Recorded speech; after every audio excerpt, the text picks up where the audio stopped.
العلم واليقين والقبول والانقياد فادر ما أقول والصدق والإخلاص والمحبة وفقك الله لما أحبه. بسم الله الرحمن الرحيم. الحمد لله والصلاة والسلام على رسول الله. أما بعد، قال الشيخ الإسلام حفظه الله تعالى: شهادة التوحيد لا إله إلا الله يسأل الله عنها الرسل وأممهم، حيث يقول: فلنسألن الذين أرسل إليهم ولنسألن المرسلين.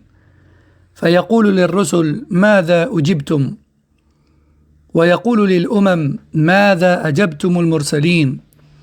L'attestation de foi la ilaha illallah fera l'objet d'un interrogatoire de la part d'Allah envers les messagers ainsi que leur communauté. Allah dit dans Sourate Al-A'raf, verset 6, qui a pour sens: nous allons très certainement questionner ceux que nous avons envoyés ainsi que ceux à qui nous les avons envoyés. Allah nous dit dans Sourate Al-Ma'ida, verset 109, qu'il dira aux messagers, ce qui a pour sens: qu'avez-vous eu comme réponse de la part de vos peuples? Tout comme il nous dit dans Sourate Al-Qasas, verset 65, qui a pour sens: qu'avez-vous répondu aux messagers? Question qui sera posée, cette fois-ci, au peuple.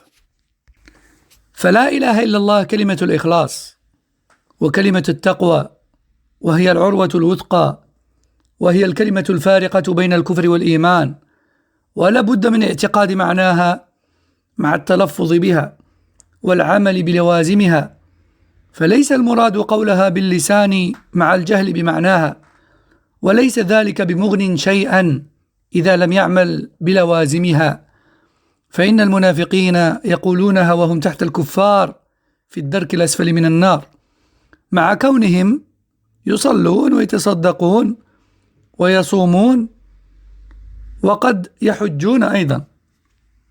Donc la ilaha illallah, c'est l'attestation de l'exclusivité pour Allah seul. C'est la parole de la piété. C'est l'anse la plus solide.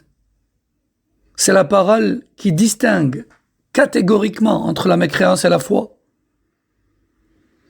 Et il faut absolument avoir pour conviction et connaissance de son sens en la prononçant, tout en mettant à l'œuvre ce qu'elle engendre.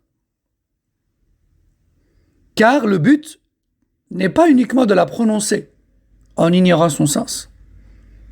Parce que ça ne sert à rien, ça n'apporte rien si on ne l'applique pas à travers nos faits et gestes. Car les hypocrites, nous rappelle le cheikh, seront dans un niveau encore plus bas que celui des mécréants qui reconnaissaient leur mécréance en enfer. Ils seront dans un niveau encore plus bas qu'eux. Pourquoi? Car ils laissaient paraître l'islam tout en cachant la mécréance.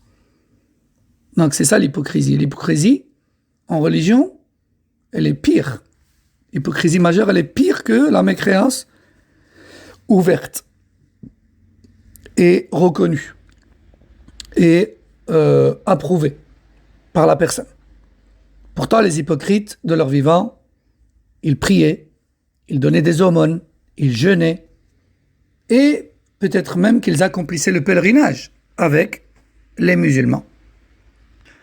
فالمراد اعتقاد القلب ونطق اللسان والعمل بمقتضى لا إله إلا الله، وذلك بإخلاص العبادة لله وترك عبادة ما سواه سبحانه وتعالى. فلا إله إلا الله كلمة نطق وعلم وعمل. Donc le but, c'est d'avoir la conviction des sens de cette attestation dans notre cœur, de la reconnaître et de la prononcer avec notre langue, et d'appliquer à travers nos faits et gestes tout ce qui est engendré par la ilaha illallah. Donc, tous nos faits et gestes sont exclusivement ou ont pour but exclusif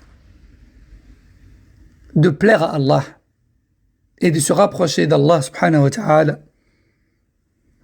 Et le délaissement, bien sûr, du culte pour autre que lui. Donc, la ilaha illallah est une parole qui se prononce, mais qui doit également être comprise et enfin appliquée. هذا والله أعلم وصلى الله وسلم على نبينا محمد وعلى آله وصحبه. السلام عليكم ورحمة الله وبركاته.